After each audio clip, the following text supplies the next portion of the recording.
Hi everybody, welcome back to our channel. My name is Lindsay, the Fantasy Fan. And I'm Danielle, your resident romantic, and we are friends till the book ends. And today we are bringing you our June TBR. It's June, by the way. Today, June 1st. Today Happy June 1st. It's summer. Almost. I don't know why I'm singing. Lindsay's already got summer vibes. She's like, bye y'all, I'm going to the beach, I'm going I'm everywhere. wearing my Sea Isle City sweatshirt that I got last year because it is beach month for me, so that is all I'm thinking about and what has greatly influenced my TBR. So before we get started, we just wanted to shout out Jolien from Jolien Reads for mentioning us in a video of small booktubers to check out. Thank you so much. Yes, that was so sweet. And we had a subscriber come over and say, like, oh, hey, like, I saw you in her video, and that's why I subscribed. And so that was so nice of you. Yes, so we just wanted to shout you out. That just made us feel, like, so good. Yes. Like, especially as, like, such small YouTubers. It's just like, oh, okay. Oh, it warmed our little cold dead Thanks, heart. Jolene. Alright, so the first one I'm reading is The Darkest Minds by Alexandra Brackham.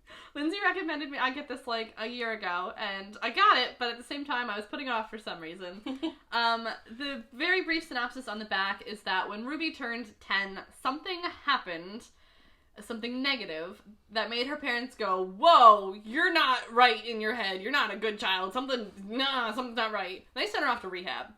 So, at the age of 16, the people at rehab were like, whoa, okay, Ruby's a dangerous one, we gotta do something. And I don't know what happens at the rehab, but the back makes it sound like she escapes just barely with her life. So, maybe they were trying to kill her at rehab, I don't know. But, essentially, Ruby escapes at the age of 16. It's not clear on the back of what exactly is going on with her, but it sounds like she is abnormal. And she comes across a little ragtag group of people who are also abnormal. And they are actually on this journey to get to, I believe it's called the East River, which is a safe haven for people like them. There's also a little romance going on between Ruby and one of the guys from the ragtag group. And a lot of, like, they come across their previous demons and people who are trying to pursue them, I guess, to either lock them up or something. I really don't know too much about it since, like I said, she recommended it a year ago, so I forget what exactly the recommendation was for. But it's been on my bookshelf for so long, I did just go book shopping, and I'm trying to read up the last bits of books before I start on the new ones, because then once I start on the new ones, it's never going to get read. So that is the first one I plan to read in June. So the first three that I want to talk about are kind of in tandem, and I won't go into super detail because I have chatted about them before in previous videos, but the one physical one that I have is Pride and Premeditation by Tirza Price. So the second book is Made in Korea by Sarah Suk. And then the third book is For the Wolf by Hannah Whitten. So these three books are some of my most anticipated books of the year. Pride and Premeditation is a retelling of Pride and Prejudice, but set in modern times with lawyers. I don't know. That's it sounds fantastic. I can't wait. I really like the cover, though. I know, it's so pretty. And there's a knife. Oh, wow. I love it. And then Made in Korea is following two rival people who go to this high school. One is a girl who has been selling and making K-beauty products at her school because her school does some sort of like business thing where whoever is the top seller of their business wins money for like a scholarship. And then a new guy comes to school, and in order to make friends, his mom, who I believe is head of a K-beauty company, gives him, like, samples to bring into school, and that's bribery, and I support it. I support it, too. And then, so the two start to have a rivalry, and it just sounds fantastic, considering I have done nothing but watch K-dramas for the past 3 months of my life. And the third book, For the Wolf by Hannah Whitten, is a Little Red Riding Hood retelling. I don't know that much about it, but I believe the tagline is, what if the wolf isn't a wolf but a man? So, that sounds delicious. And I'm so excited to read all three of them, and those are my, like, top priority reads for the first part of June. Nice. You have to tell me how the Little Red Riding Hood retelling goes, because it sounds... you were interested in it. It does. It sounds like very saucy. I will be ordering the other two books that I don't have, so I have physical copies, because I think I'm gonna love them. I think you are, too. And if not, I will take the Little Red Riding Hood anyway. I'll take it off your hand, don't worry. Yeah, like, I'll be your book drop-off area. So, the second book ends leaving it very vague as to who Natalie is going to choose. And the third book, literally the top line is torn between two lovers. So the whole reason that I keep putting off reading this third book is because I hate being left not knowing who the love triangle is going to end with. Like, I've read quite a few, like, series or books that have love triangles in it, But this is the reason I didn't finish the Hunger Games trilogy. This is the reason that I'm so lame and haven't picked up this book in the 2 years I've had it, is I don't want to be left hanging. Like, I don't want to have to read to figure out who it is. I wish that we knew who she chooses by the end of the second book, and the other main plot line that happens in this, which I can't talk about because of spoilers, they could tackle as a couple kind of thing. Yeah. Like, I don't want to have to figure it out while she's figuring it out, while also doing this other thing.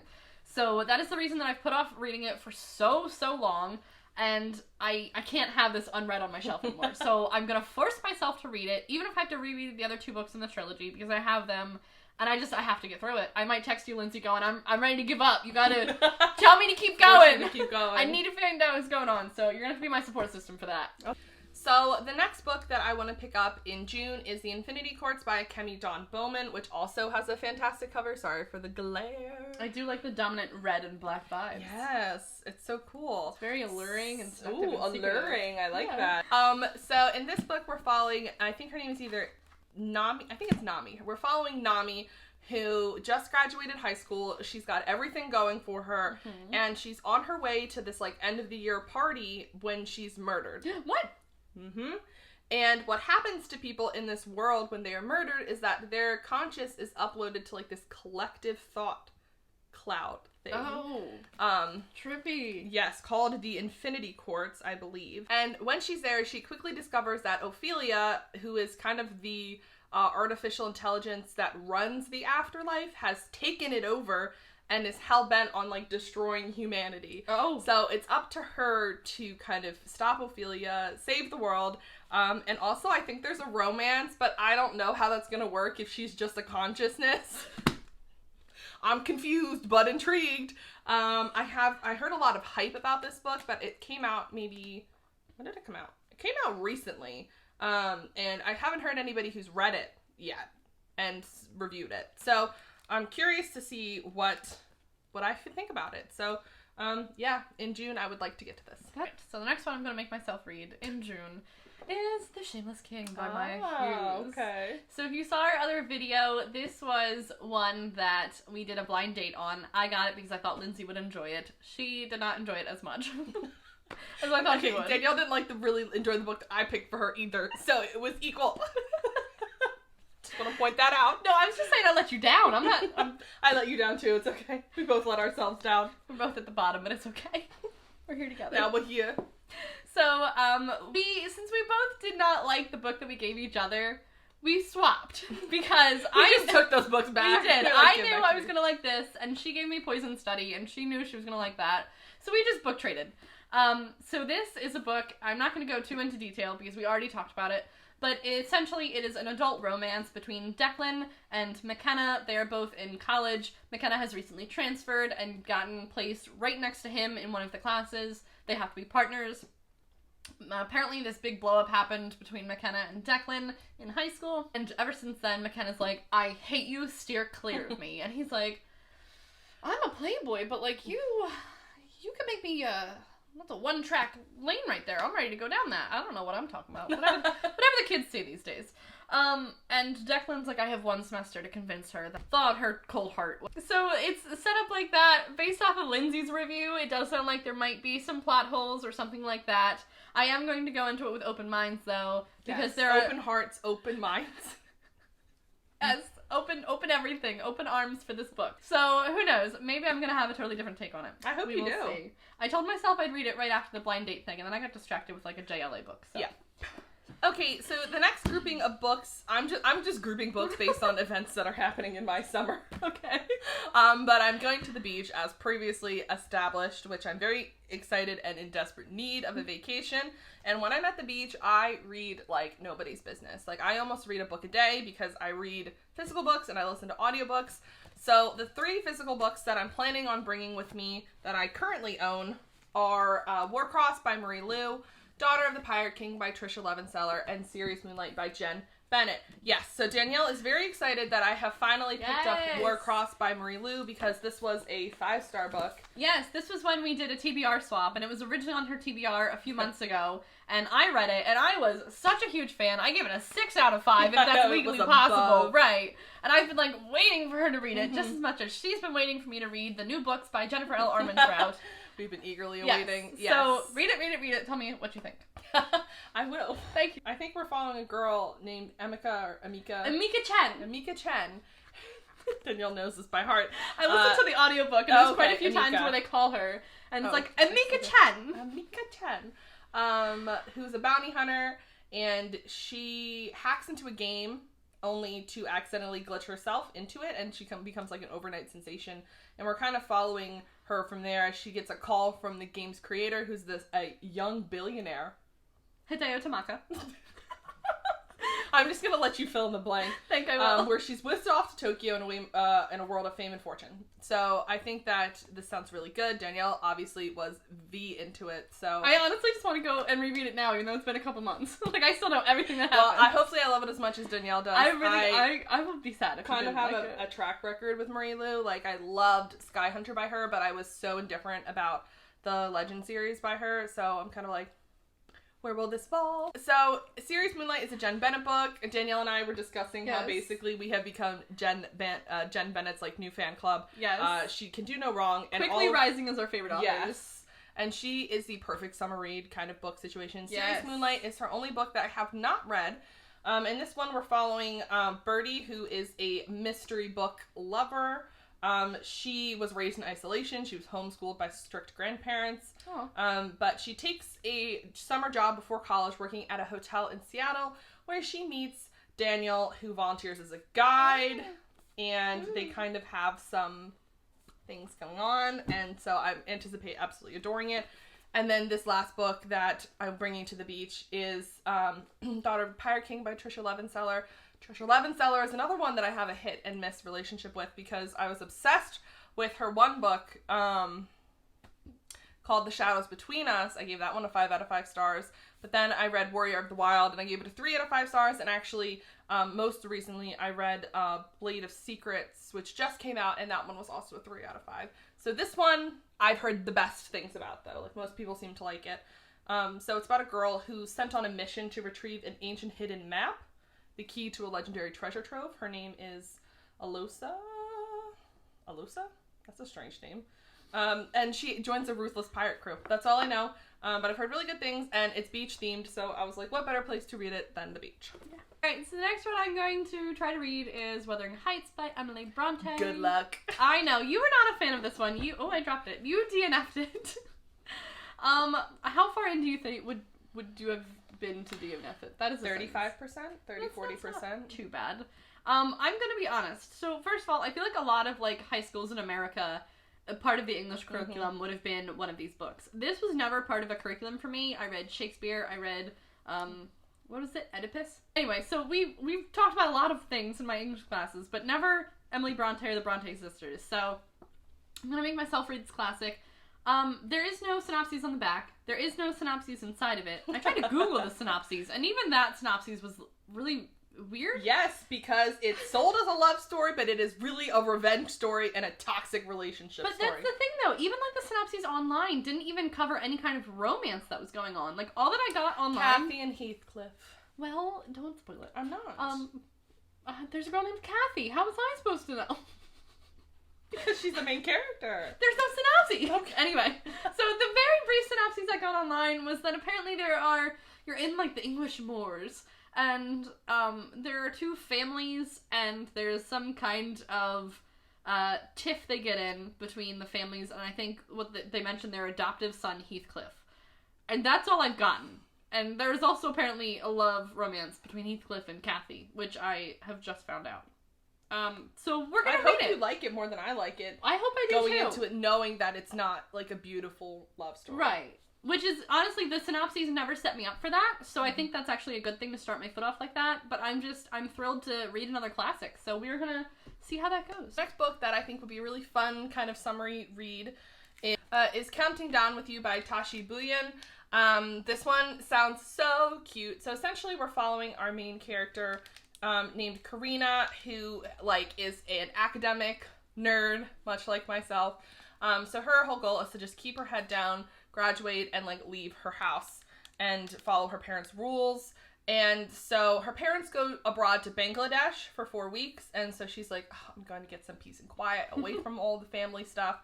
But so during those 4 weeks, however, something happens, and it doesn't specify what happens in the synopsis, but there's a fake dating trope because she tutors the school bad boy named Ace, and somewhere along the line, he just says that, oh yeah, we're dating, as a fake dating trope. I don't know why he says that. What? We're dating? They're dating? But she agrees to date him for a price, but only for the 28 days that her parents are gone. So that's why it's called Counting Down with You. So they're only fake dating for 28 days because her parents won't allow her to date. So it's kind of this like fake dating trope that I think is going to turn into more. And we've got the school nerd, the resident bad boy. And I'm also really excited to read about Bangladeshi culture in this book. And it sounds super cute and really summery, and I think I'm going to really love it. This chunky book is going on my June TBR. This is the first book. I don't want to say it's a trilogy because this is actually 3 books in one, and then I have 2 others over here that also have 3 books in one. So whatever you want to call this. This is the Night World series by L.J. Smith. In this one, there is Secret Vampire, Daughters of Darkness, and Spellbinder. Basically, every collection is just a bunch of short stories that all slowly start to connect and overlap. Essentially, it really is just a world of vampires, werewolves, witches, and humans. The humans are not supposed to know that these supernatural characters exist, and the supernaturals have one rule: don't fall in love. And reading the very short synopses on the back, it sounds like each one kind of has to do with a supernatural falling in love.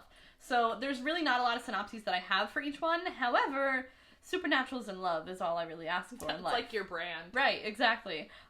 So I don't know why I've put off reading these so long. I think I just thought it was going to be less love than there really is. But that is going on there.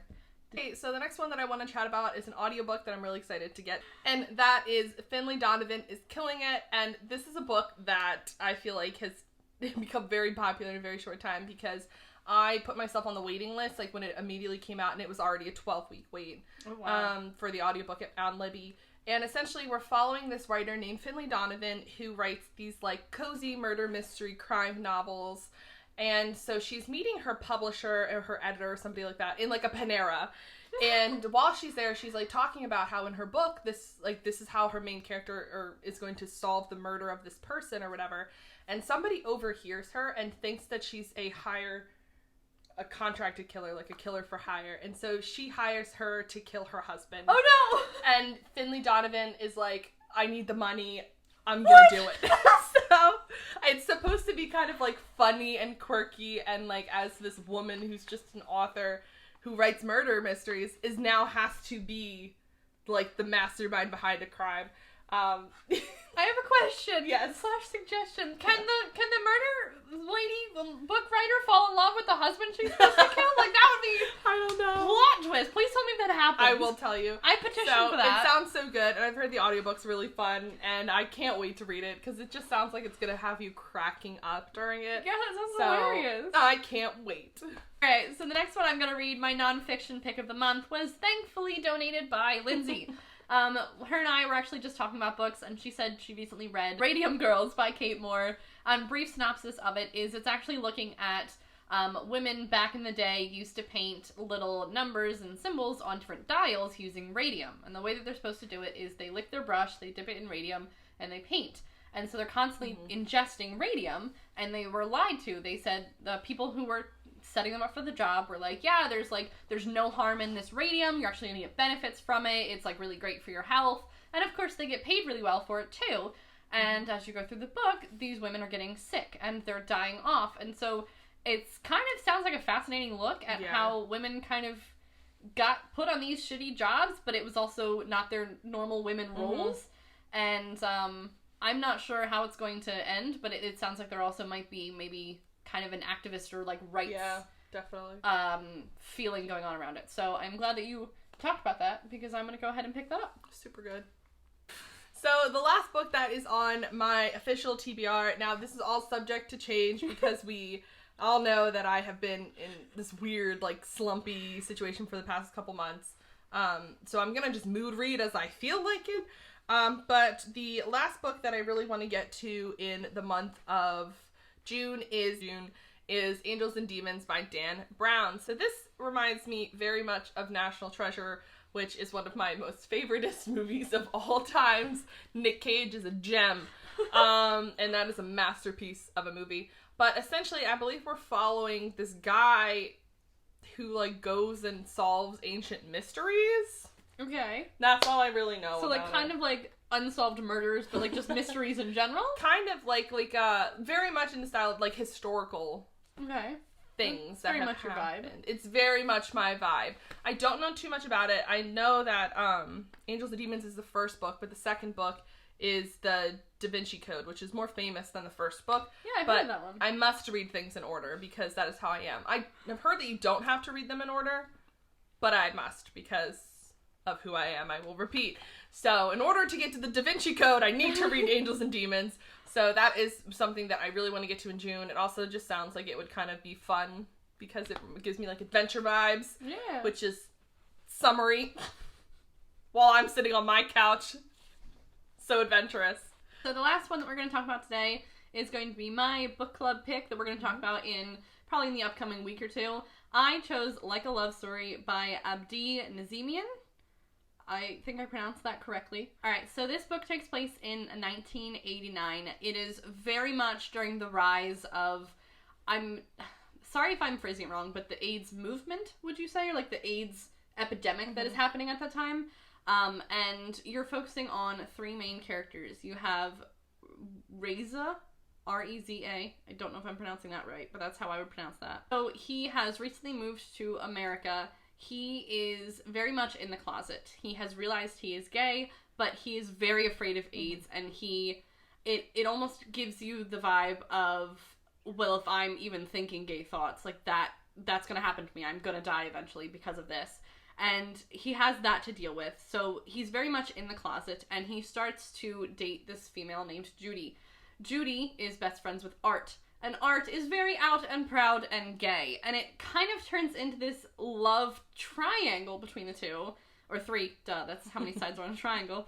It kind of turns into this love triangle while also seeing the different sides of people trying to handle the AIDS epidemic and what they're doing to fight for each other and fight for proper rights during all of this. And so I think it's a very beautiful love story that's happening in 1989, also while talking about some very large historic facts and features. That's the best way I can describe it. Lindsay has this book. I chose it because I'm going to help Lindsay get through her 150 plus books to read. I think it sounds very fascinating, so you're going to see us talk about that sometime in June. Lindsay, is that all that we have for June? I think so. June is a busy month, yes, but also a relaxing one at the same time. I'm a teacher, so I get off of work in June, so my summer starts. So we're very much looking forward to all these books that we chatted about. And then at the end of June or the early beginnings of July, we have our quarterly wrap-up coming. So hopefully some of these books will be featured in the best of and not the worst of. Yes. But yeah, thank you for watching. Let us know what books you're planning on reading for June in the comments below. And we will see you guys in our next video. Bye. Bye.